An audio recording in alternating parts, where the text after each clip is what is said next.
गढ़वाल की शान न्यूज से वरीश चंद्रा। और आज मेरी मुलाकात हो रही है पूर्व जिलाध्यक्ष और प्रदेश कार्यकारिणी सदस्य ओमवीर सिंह राघव जी से। सबसे पहले राघव जी नमस्कार। नमस्कार जी, नमस्कार। आपका चैनल में स्वागत है। धन्यवाद। आपका भी जी राघव जी, जैसे कि ये सहसपुर विधानसभा में दिन प्रतिदिन भूमाफियाओं द्वारा अवैध रूप से अतिक्रमण जारी है, क्या कहेंगे आप? देखिए, सहसपुर विधानसभा में ये जमीन से संबंधित जितने भी वो हैं, समस्याएं हैं, सब अपना जिला प्रशासन के संज्ञान में हैं और हमारे माध्यम से, हमारे विधायक के माध्यम से, हमारे कार्यकर्ताओं के माध्यम से रोजाना इन पर निगरानी रखी जा रही है। और बड़े अधिकारियों को हमने, यहाँ तक कि हमारे पार्टी के माध्यम से सीएम साहब के पास भी ये मामला हमने पहुंचाया है। जहाँ जहाँ अवैध भूमि पर अतिक्रमण, सरकारी भूमि पर अतिक्रमण किया जा रहा है, उनको चिन्हित करके एक एक करके उनको तोड़ा जा रहा है। और जहाँ से भी हमारा एक संगठन का नेटवर्क है, वो काम कर रहा है और अपने वरिष्ठ लोगों को सूचनाएं देता है। उसके आधार पर हमारे वरिष्ठ नेता, चाहे विधायक हों, अन्य और नेता हों, जिलाध्यक्ष हों, सारे संगठन के मंडल अध्यक्ष वगैरह के माध्यम से हम उन चीज़ों को अपने वरिष्ठ नेतृत्व को पहुंचा रहे हैं ताकि उस पर जल्दी शीघ्र कार्रवाई हो सके। जी राघव जी, एक सवाल मेरा ये भी है कि क्षेत्र में कई गरीब लोग ऐसे हैं जिनके पास मकान तो है लेकिन पानी का कनेक्शन नहीं है, बिजली का कनेक्शन नहीं है और वो लोग बहुत परेशान हैं। इस पे क्या कहेंगे आप? इस मामले को लेकर भी वर्तमान में कई बार हमारी अपने क्षेत्र के विधायक से बात हुई है, हमारे पार्षद के माध्यम से इस मामले को उठाया गया है, कार्यकर्ताओं के माध्यम से इस मामले को उठाया गया है। और ये समस्या इस क्षेत्र में, क्योंकि ये जो पहले आरकेडिया ग्रांट की एक पूरी ग्राम सभा हुआ करती थी जिसमें 28 मजरे होते थे, तो ये बहुत बड़ा एक क्षेत्र है और काफ़ी बड़ी आबादी है इसमें। तो यहाँ पर जमीनों का जो मालिकाना हक है, लोगों पर जो बैठे हैं 50-50 वर्षों से, 100-100 वर्षों से, मालिकाना हक न होने के कारण कुछ भूमि ऐसी है जो खातों में दर्ज नहीं है, जिसके नाम पर वो लोग बहुत बैठे हैं, जिसमें कुछ भूमि वन विभाग से धारा फरोख्ती भी हो सकती है, कुछ अलग कंपनियों के नाम से भी चल रही है, लेकिन जिनके नाम रजिस्ट्रियां हैं उनके तो यहाँ पर वो कनेक्शन ये कर रहे हैं। पूर्व में ये मामला, जब मैं 2007 में जिलाध्यक्ष था, भाजपा का देहरादून पूरे जिला एक हुआ करता था उस समय, तो मैंने ये मामला अपने जो हमारी क्षेत्र के पहली बार जो विधायक श्री राजकुमार जी जीत कर आए थे सहसपुर विधानसभा से, तो उस समय भी ये मामला था, वो कनेक्शन ने बंद कर दिए थे डीएम साहब ने। तो हमने मामला उठाया था, तो विधायक जी ने इस मामले को विधानसभा में उठाया था और उस समय ये कनेक्शन जो बंद हुए थे वो अपने, उस समय तो मुझे याद है डीएम राकेश कुमार जी हुआ करते थे, उन्होंने जो चार्ज था इसका, जैसे फीस होती है एक तरह से सिक्योरिटी होती है जो कनेक्शन की, उसको ट्रिपल कर दिया था कच्ची जमीनों में। ताकि क्या होता है, कई बार ये शासन के दिमाग में ही रहता है कि कुछ लोग किराएदार होते हैं और मकान मालिक ने मकान बनाया और किराए पर रहा और वो कनेक्शन लगाया उसने अपने नाम से, तो वो बिना किराए के, बिना बिल जमा करे भाग जाते थे। तो उसका सिक्योरिटी जो है, ताकि इतनी कर दी थी कि उसका बिल की भरपाई हो जाए। तो हमारी ये बात अभी चल रही है, मैंने विधायक जी से बात करी थी, हमारे लोग भी विधायक जी से बात कर रहे हैं और मैं इस मामले को शीघ्र, बल्कि ये मामला सीएम साहब के संज्ञान में चला गया और ज्यादा बड़ा ही बात नहीं है, शासन से बात करके इसको भी निपटाया जाएगा। लोग परेशान है वास्तव में, हम इस क्षेत्र में आपकी बात मानते हैं कि काफी लोग काफी दिनों से इस मांग को लेकर परेशान है।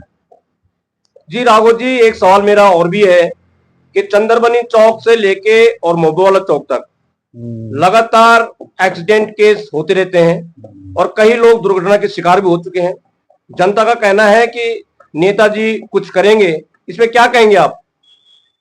देखो, दरअसल में चंद्रमणि चौक जो क्षेत्र है ये 2 विधानसभाओं का क्षेत्र है। एक सहसपुर का तो क्षेत्र आपको पता है कि हमारा ये नया गांव जो अपना ट्रांसपोर्टर जो रास्ता ढाल जाता है, वहां तक सहसपुर विधानसभा लगती है, उसके बाद ये धर्मपुर विधानसभा में आता है। और ये मामला हमारी विधानसभा के माध्यम के लोगों ने भी अभी जल्दी में इसको लाल बत्ती पर यहाँ लगाई जाए चौक पर, इसको लेकर डीएम साहब से कुछ लोग हमारे मिले हैं और हमने विधायक जी अपने चमोली जी से बात करी है और मैं समझता हूँ कि इस पर शीघ्र से शीघ्र हम और कुछ जो आगे की कार्रवाई करने की कोशिश करेंगे। मेरा विचार है कि ट्रैफिक पुलिस इसको नियंत्रित करती है तो मैं अभी शीघ्र ही कुछ लोगों से अपने वरिष्ठ नेताओं से बात करूंगा और डीजीपी उत्तराखंड के संज्ञान में ये बात लाई जाएगी, ताकि ट्रैफिक व्यवस्था, लाइटिंग की व्यवस्था नगर निगम के माध्यम से संपर्क करके, क्योंकि यहाँ पर बहुत जरूरी है कि लाल बत्ती चौक का यहाँ पर स्थापना हो, क्योंकि बहुत बड़ा, आपने कहा जैसे कि बहुत बड़ी आबादी निकलती है यहाँ से, सुभाष नगर क्षेत्र में बहुत बड़ी घनी आबादी है। और उधर से आपने देखा बहुत बड़ा इंस्टीट्यूट, बहुत बड़े राज्य का सबसे बड़ा इंस्टीट्यूट, मतलब कॉलेज ग्राफिक एरा यहाँ पर स्थापित है। तो वहाँ से बहुत बड़ी संख्या में यहाँ की बसें संचालित होती हैं बच्चों को ले जाने के लिए। उसकी वजह से भी यहाँ पर काफी शाम के समय और सुबह जब इनकी शिफ्ट शुरू होती है, दोपहर में भी छुट्टियां होती हैं, 3 समय यहाँ पर जाम की समस्या है। तो उसके संज्ञान भी लिया है लोगों ने, और हम शीघ्र ही डीजीपी साहब से, नगर निगम से और अपने शासन से इस विषय पर बात करेंगे। और मैं समझता हूँ कि इसमें आरटीओ की भी भूमिका रहेगी, तो आरटीओ से भी बात करी जाएगी। हम डीएम साहब से एक बार फिर पुणे मिलने वाले हैं अपने कार्यकर्ताओं के साथ में। राघव जी, आप वर्तमान में प्रदेश कार्यकारिणी सदस्य हैं, आप एसआईआर को लेकर क्या कहेंगे? एसआईआर को लेकर हम कहेंगे बहुत अच्छा निर्णय हमारी केंद्र की सरकार ने और चुनाव आयोग ने लिया है कि जो हमारे इस देश की आबादी का जो डेमोग्राफी का चेंज करने के उद्देश्य से कुछ लोग विदेशों से आकर, खासकर बांग्लादेश के लोगों ने आकर कई स्टेटों में अपना डेरा डाल दिया अवैध तरीके से।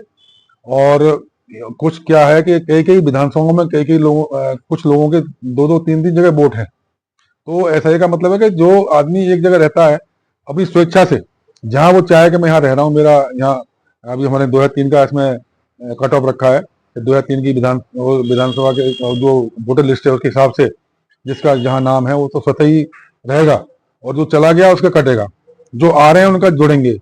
और इसमें एसआईआर में क्या है, एसआईआर का तो बहुत बड़ा अच्छा, ये बहुत पहले हो जानी चाहिए थी, लेट देर से हुई है। माननीय प्रधानमंत्री जी का हम बहुत बहुत शुक्रगुजार हैं, और हमने चुनाव आयोग के कि इसमें जो फर्जी वोटर हैं, जो हमारे देश की अर्थव्यवस्था को खराब करने में लगे हुए हैं, यहाँ उनका कुछ लेना नहीं देना नहीं, खाली वोट डालते हैं। एक राजनीतिक दल जो कांग्रेस लगातार इस व्यवस्था का विरोध कर रही है।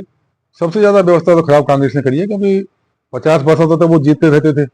जब उन्होंने जहां चाहा डेमोग्राफी अपने हिसाब से बसाई, अपने हिसाब से वोट बनवाए, जिस विधानसभा को उन्होंने डिस्टर्ब करना था वो की, और अपने लोगों को जिताया। तो वो एसआईआर को विरोध नहीं किया कभी उन्होंने। 50% तक उन्होंने फर्जी वोटों के आधार पर राज किया। और जैसे कि अभी कांग्रेस ने वोट चोर गद्दी चोर, जो ये अभी महारैली का जो आयोजन किया रामलीला मैदान दिल्ली में, क्या इसका असर पड़ेगा 2027 में? इस चीज का असर पड़ेगा? ये तो उनके विनाश के लिए और अच्छा हो गया, क्योंकि एक देश का ऐसा गौरवशाली प्रधानमंत्री जो विश्व में नंबर 1 का नेता, उसको तुम खुले मंच से लोगों को बरगला के, अनपढ़ लोगों को तुम भीड़ इकट्ठी करके वहां दिखा रहे हो कि हम इसका विरोध करने जा रहे हैं, आपके वोट काटे जा रहे हैं, आपको यहाँ से भगाया जाएगा, भ्रमित करके लोगों को बुलाकर एक रैली, बड़ी रैली के माध्यम से, जिसका संदेश देश नहीं विदेशों में भी जाता है, और प्रधानमंत्री को अपशब्द कह रहे हो। और ऐसा प्रधानमंत्री जो जन जन के दिल में बसता हो, जिन्हें हर आदमी के लिए काम किया हो, तो ये तो इसके कांग्रेस का और गत में जाने का समय और ज्यादा शुरू हो गया। इसलिए उन्हें करने दो, जितना वो प्रधानमंत्री जी के खिलाफ बोलेंगे उतना ही भारतीय जनता पार्टी का कमल का फूल जो चमक के आ रहा है। और हर स्टेट में आप देख रहे हैं दिनों दिन, बिहार जैसे स्टेट में 2/3 बहुमत के लगभग हम जीत कर आ रहे हैं। अब बारी जो है पश्चिम बंगाल की है। हालांकि थोड़े दिन विरोध किया ममता दीदी ने कि भाई हम नहीं होने देंगे, लेकिन उन्हें पता लग गया कि भाई ये आवश्यक व्यवस्था है, देश में होनी चाहिए, तो उन्होंने भी अपने आप सुर बदल दिए। और मैं समझता हूँ कि ये जो कांग्रेस कर रही है, कांग्रेस पर कोई मुद्दा नहीं है। हर अच्छी चीज का कांग्रेस को विरोध करना उनकी राजनीति को खत्म करने के ऊपर ले जा रहा है, मैं ये समझता हूँ। जी राघव जी, जैसे कि 2007 में आपको एक जिला अध्यक्ष के पद पर एक बहुत बड़ी जिम्मेदारी मिली, और आपने बखूबी से उस जिम्मेदारी को निभाया, और पहली बार सहसपुर में आपने कमल को खिलाया। क्या कहेंगे आप इसमें? देखो, ऐसा है, हर हमारी पार्टी का राजनीतिक जो सफर शुरू हुआ है, भारतीय जनता पार्टी का उस समय जब ये उत्तराखंड नहीं बना था तो बहुत बड़ा प्रदेश था। तो यहाँ पर भाजपा उस समय नहीं थी, लेकिन हमारी भाजपा की सरकार उत्तर प्रदेश में थी, तो उत्तर प्रदेश के माध्यम से यहाँ पर ये सारा सिस्टम चलता था। सरकार के माध्यम से। जब प्रदेश अलग बन गया तो 17 विधानसभा और हमारी यहाँ हुआ करती थी उस समय उत्तराखंड में, 70 हो गई। तो लेकिन यहाँ पर एक विधानसभा चौकता के रूप में थी, काफी 3-4 विधानसभा उसके में से बन गई है। एक हमारी गढ़ीकंड के नाम से थी, एक मसूरी के नाम से, 3 विधानसभा इस देहरादून जिले में होती थी। लेकिन जब परिसीमन हुआ तो जब उत्तराखंड बना तो इसके 70 विधानसभा हुई। मैं जिलाध्यक्ष बना और मैंने पहले दिन से ही टारगेट किया था कि इस क्षेत्र में भारतीय जनता पार्टी बहुत कमजोर है। तो मैंने पूरे पछुआ जोन में कार्यकर्ताओं के विस्तार के लिए काम किया। उससे पहले भी मैं जब जिले की टीम में था, जब से मैंने इस सहसपुर विधानसभा के लिए काम किया, विकास नगर के लिए काम किया, और परिणाम रहा कार्यकर्ताओं ने मिलकर, हम सब ने मिलकर, मैं अकेला तो कुछ नहीं कर सकता, लेकिन मैंने कार्यकर्ताओं के साथ मेहनत करके पहली बार खाता खोला। और आज जब से भाजपा का खाता खुला है, लगातार यहाँ भाजपा जीतती आ रही है और अगली बार 27 में भाजपा यहाँ पे जीत के जाएगी। जी राघव जी, सभी कार्यकर्ताओं का कहना भी है और आपका कुशल नेतृत्व में कार्यकर्ताओं के बीच में बड़ा अच्छा होल्ड है। लेकिन 2025 लग चुका है, अब 2026 लगने वाला है, लेकिन अभी तक राज्य सरकार अभी तक आपको समझ नहीं पाई, वो आपको कोई दायित्वधारी, कोई दर्जा नहीं दे पाई। इसमें क्या कहेंगे आप? अब ये भाजपा के संगठनों को पता होगा क्या है, कमी है, मेरी कमी है क्या निगाह में उनके, मेरा नहीं जा रहा है। ऐसा तो नहीं हो सकता कि मुझे जानते नहीं है। सभी आपने कहा जैसे मुझे जानते हैं, सभी कार्यकर्ता जानते हैं, नेता भी जानते हैं, लेकिन मैंने अपनी कैसी कोई मांग आज तक रखी भी नहीं। और मैं समझता हूँ कि अगर वास्तव में उन्हें कुछ करना होगा तो भारतीय जनता पार्टी के जो शीर्ष नेतृत्व है वो जल्दी संज्ञान लेगा और जो करेंगे उसके अनुरूप मैं काम कर रहा हूँ। मैंने अभी कभी भी भारतीय जनता पार्टी के विरोध नहीं किया आज तक, और मैं लगातार भारतीय जनता पार्टी को मजबूत करने के हिसाब से अभी भी जो संज्ञान में मेरे कोई कार्य आता है जिससे पार्टी को मजबूती मिले, मैं लगातार उस काम को करता रहूंगा। और ये आगे क्या करना है वो भारतीय जनता पार्टी का शीर्ष नेतृत्व जरूर करेगा और करते आए हैं, क्योंकि मैं समझता हूँ ऐसी पार्टी निगाह में तो जरूर ये बातें होंगी। देखो सही समय पर कब समय आता है और वो चाहेंगे जो जिम्मेदारी देंगे मैं उसे निभाऊंगा। नहीं, जैसे कि प्रदेश स्तर पे, राज्य सरकार स्तर पे सुनवाई नहीं हो पा रही है और आप एक मजबूत और आपका एक कुशल नेतृत्व यहाँ पे माना जाता है, लेकिन न तो प्रदेश सरकार इधर ध्यान दे रही है और आपकी केंद्र सरकार में भी अच्छी पैठ है, अच्छी जान पहचान है। क्या आप अपनी बात वहां पे भी रख पाएंगे? अभी मैंने जरूरत नहीं समझी और जरूरत पड़ेगी तो ये बातें, ऐसा नहीं है। हमारा बहुत बड़ा संगठन है, हमारा बहुत बड़ा, हर आदमी के बारे में शीर्ष नेतृत्व को पता रहता है।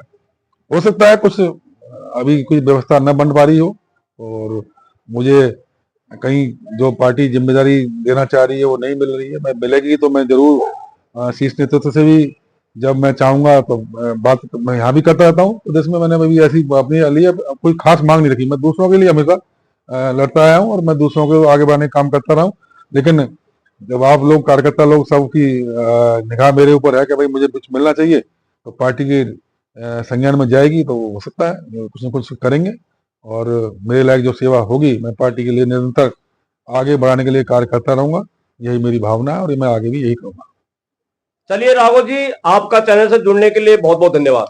आपका भी बहुत बहुत धन्यवाद, आप आए यहाँ पर और आपका चैनल दिन दूनी रात चौगनी तरक्की करे, आपका चैनल विस्तार हो और हम सब आपके साथ इसी से जुड़े रहें। आपका धन्यवाद बहुत।